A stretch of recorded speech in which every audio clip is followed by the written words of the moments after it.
with Caitlin White again. Hi Caitlin, how are you doing? Alright, Good. very tired. Yeah. I brought Caitlin on to talk about freelance dancing. Because you're as a freelance dancer. Yeah. So Caitlin, how has the media industry affected your personal industry? You know, your freelance dance career. Yeah.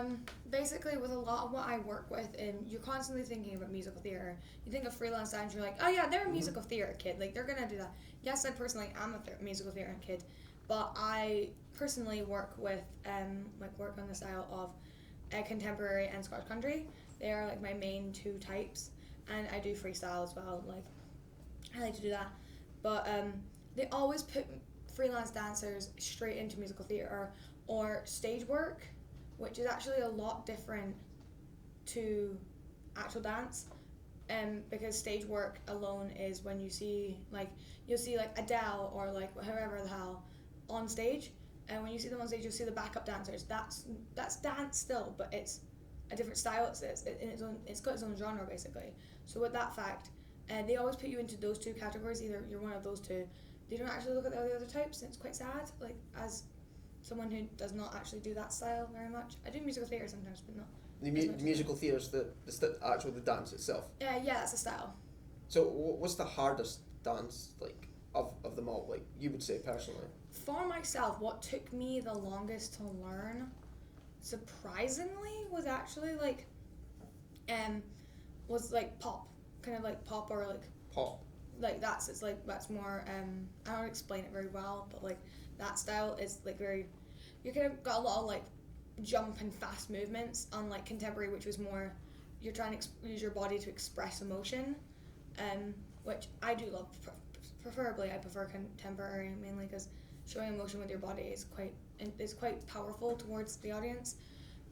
Pop was my hardest mainly because going from contemporary straight into pop, with that fact of you have to try and move your body in different ways and try to show. You can't show emotion. You're kind of just trying to use the music beat more than anything, not the meaning of a song. Which in contemporary you use more of the meaning than you do with the actual song.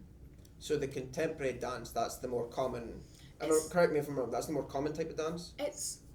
All of them are kind of common. Pop is actually more common than contemporary technically, but I think contemporary needs to be more open-eyed and more wide-eyed. That shows you how much I know about dancing. Yeah. I know very, very little. Yeah, my mum was a belly dancer in her younger days. I thought it was really cool. So in your opinion, what is the good and the bad about being a freelance dancer? Good, I will always say, is you're constantly working with new people. I have met so many friends with who I work with, because I'm specifically in a group. So I have a group where I work with, but I'm also on my own. I'm my own single person, so I do that. But a lot of it, you're meeting new people. You're seeing the world. I specifically work in only Scotland, but with that fact in mind, I still see so many things. I've gone to Glasgow for performances. I've gone to Aberdeen. I've gone to Dundee. Everywhere, and I will never say that I've gone to a place and not taken a minute to look at the scenery around me, because when you go to these new places, it's absolutely gorgeous. Every place you're going to, I've gone to halls in quiet areas sometimes. I still go out and wander around the streets and stuff.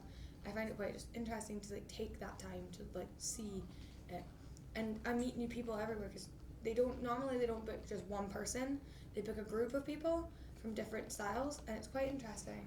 Just meeting and learning from other people. Yeah, no, it does sound good when you get to explore all these places. What for when you do these sort of booking gigs sort of thing? What's the most common dance that you do at these gigs? What do people hire you the most for? Is it contemporary dancing? For me, it depends on the time. So Christmas time, I've got more Scottish country because Kayleys are more involved. You're doing all that, so I'm more in Scottish country at that time. I still do Scottish country during the year because some people do Kayleys. My family, we do Kayleys for each celebration. So that's quite a thing for us. So some places do that. But I do work more with my freestyle, contemporary, all that during the entire year. So I'm more popularized in there, but other than that.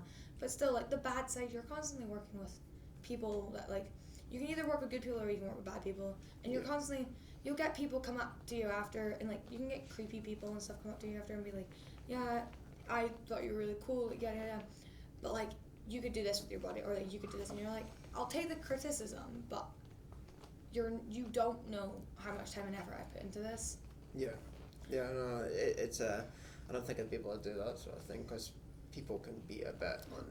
People can be mean. The awkward side, yeah, mean. That's what I was looking for. But would you personally change anything about your job? From what you're describing it sounds like a pretty good job to be doing. It's great, but like I just wish people like understood like boundaries, because I've had my fair share of creepy men and everything. Yeah. I'll admit I've had my fair share, but I wouldn't say I would change too much about it. I would rather just not have the confrontation I get sometimes, but other than that, it's pretty fine. Like, it's a very fun job. Like, you're constantly traveling and stuff, so, and as someone who loves to travel, it's great.